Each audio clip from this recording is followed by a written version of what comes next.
Hi friends, welcome to home routines. ఈరోజు నేను పెసరపప్పుతో టమాటా పప్పు చేస్తున్నాను. ఎండాకాలం కదా, కొంచెం కడుపులో బాగుంటుంది. దానికోసము పెసరపప్పు బాగా ఎర్రగా వేయించుకుంటున్నాను. ఇది బాగా కడిగి పెట్టేసుకున్నానండి. దాంట్లో టమాటాలు, పచ్చిమిరపకాయలు, ఎర్రగడ్డ, తెల్లగడ్డ అన్నీ వేసుకుంటున్నాను. ఇవన్నీ సన్న మంట మీద ఉడికిస్తే ఒక 10 నిమిషాల్లో కల్లా బాగా మెత్తగా ఉడికిపోతుందండి. కొద్దిగా పసుపు వేస్తున్నాను.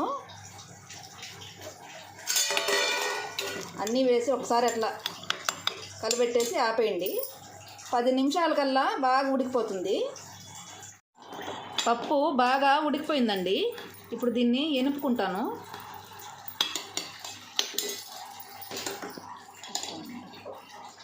దీంట్లో ఉండే నీళ్ళన్నీ కొంచెము ఇలా వంచేసుకుందాము.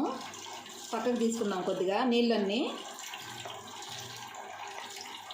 దీంట్లో 2 తెల్లపాయలు కూడా వేసుకుంటే కమ్మగా ఉంటుందండి కూర. కొద్దిగా ఉప్పు వేసుకుందాము, కల్లుప్పు. దీన్ని బాగా ఎనుపుకుందామండి. పప్పు బాగా వెనిపేసుకున్నానండి. దాంట్లో వంచుకున్నాం కదా, ఆ నీళ్లు పోసేద్దాము. తర్వాత కొంచెము చింతపండు, పెసరపప్పు కదా కొంచెం పుల్లగా అయిపోతుంది, కొద్దిగా వేసుకున్నాము. కొద్దిగా చిక్కగా ఉంటేనే బాగుంటుందండి ఇది. ఇంత ఈ కంటెస్టెంటు ఇంత చిక్కదనం ఉంటే సరిపోద్ది. తిరగమాత పెట్టుకుందామండి. ఒక 3 స్పూన్ల ఆయిల్ వేసుకుందామండి. కొద్దిగా ఆవాలు, కొద్దిగా జీలకర్ర,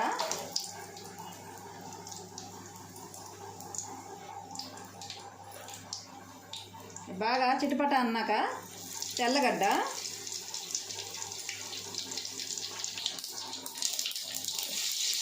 ఆనియన్,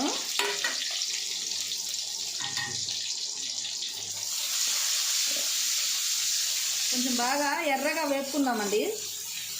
దీంట్లోనే కొద్దిగా ఇంగు వేసుకుందాము లైట్గా. పెసరపప్పు కదా, కొద్దిగా ఇంగు ఉంటే బాగుంటుంది.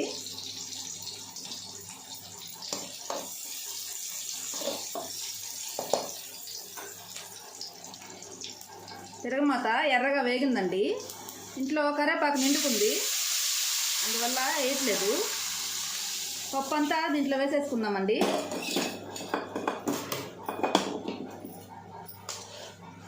ఒకసారి కలుపుకొని ఉప్పు చూసుకోండి. టమాటా పప్పు కాబట్టి ఇంత చిక్కదనం ఉంటే సరిపోద్దండి. కొంచెము కొత్తిమీర వేసుకుందాం దీంట్లో.